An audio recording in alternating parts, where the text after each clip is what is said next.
बच्चों, हम प्रकीर्ण प्रश्न संग्रह 6 का छठा सवाल कर रहे हैं। यहाँ पर पहले आपको सवाल समझना बहुत ही आवश्यक है। यहाँ पर एक व्यक्ति की बात की गई है, उनका नाम है कैलाश, जो अपनी पहली आय जो थी, मतलब पहले जो उनकी आय थी, पहले आय का अर्थ यहाँ पर ये है कि पहले आय जो ओरिजिनल वैल्यू है उससे आगे चलकर बढ़ गई है, इंक्रीमेंट हो गया है उनकी आय में। और आगे चलकर उनकी आय में कितनी इंक्रीमेंट है, कितना खर्च बढ़ा है, इसके बारे में यहाँ बात हो रही है। आय का सबसे पहले यहाँ पर बताया गया है कि जब उनकी आय प्रीवियस जो आय चल रही थी उसमें से 85% वो स्पेंड कर रहे थे, यानी खर्च कर दे रहे थे। जब उनकी आय 36% बढ़ गई, यानी इनकम बढ़ गई, तो उनका खर्च भी बढ़ गया। कितना? 40% खर्च उनका बढ़ गया। तो हमें बताना है कि वो अपनी आय का कितने परसेंट बचत कर रहे हैं, यानी ऑब्वियसली सेव कर रहे हैं। तो हम यहाँ पर सबसे पहले उनकी आय को ही मानने वाले हैं x रुपए, क्योंकि सारा हिसाब किताब इसी आय पर हो रहा है। इसलिए सबसे पहले हम 85% आय का निकालेंगे, क्योंकि 85% वैल्यू जो आय की है वो खर्च कर दे रहे हैं। तो खर्च निकालने के लिए आपको x का 85% जो है वो निकालना होगा। x का 85% कैसे निकालते हैं बच्चों? x का 85/100 के साथ मल्टीप्लिकेशन करना होगा। इसके बाद आपको पता है 5 से कैंसिल होगा, 85 भी और 100 भी, यानी 85 भी और 100 भी। तो 5 17 बार में 85 आता है और 5 20 बार में 100 आता है।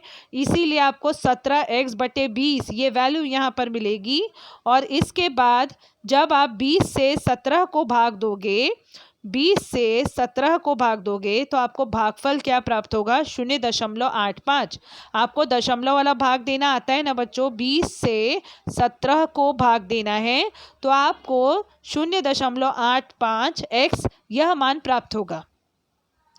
आय में वृद्धि, आगे चलकर कैलाश जी की आय बढ़ गई है। कितनी आय बढ़ी है? 36। पुरानी आय कितनी थी बच्चों? x थी। x में 36% का इंक्रीमेंट हुआ है, यानी x जो पुरानी आय है उसमें x का ही 36% ऐड करना है आपको। x में आय में बढ़ोतरी हुई है तो आय का ही 36% आपको आय में ऐड करना है, पुरानी आय में।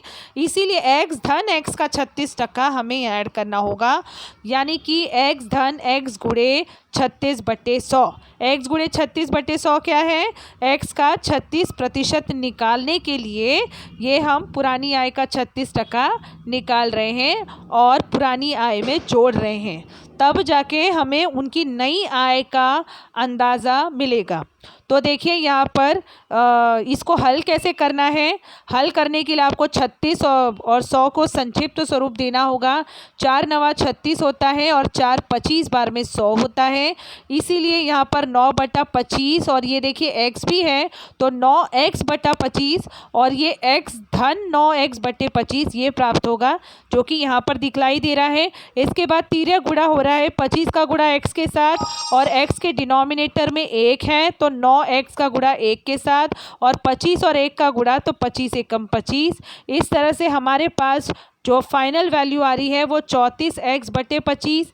इसके बाद आपको 25 से बच्चों समझ में आ रहा है ना? 25x और 9x को दोनों जुड़ने के बाद मिल रहा है 34x और डिनोमिनेटर तो वही 25 कैरी हो रहा है, इसमें कुछ नया नहीं है।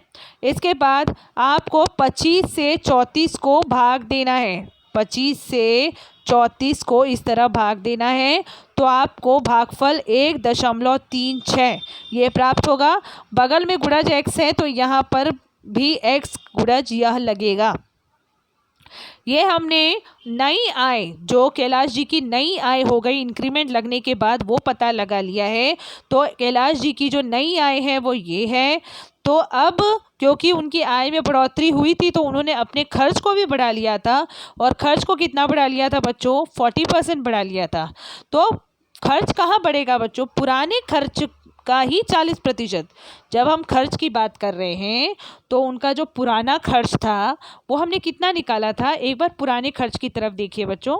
जब हमने पुरानी आय उनकी मानी थी x, तो उनका खर्च जो पुराना था वो था 0.85x। ठीक है।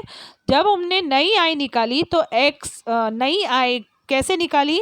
पुरानी आय में ही हमने पुरानी आय का 36% ऐड कर दिया और इस तरह से हमें उनकी नई आय पता चली। किनकी? कैलाश जी की नई आय हमें पता चली जो कि थी 1.36x। ये उनकी नई आय है, थी नहीं है। और इसके बाद खर्च में भी वृद्धि हो गई है, तो क्योंकि पुराना खर्च उनका 0.85x था, तो खर्च का ही 40% हमको पुराने खर्च में जोड़ना है।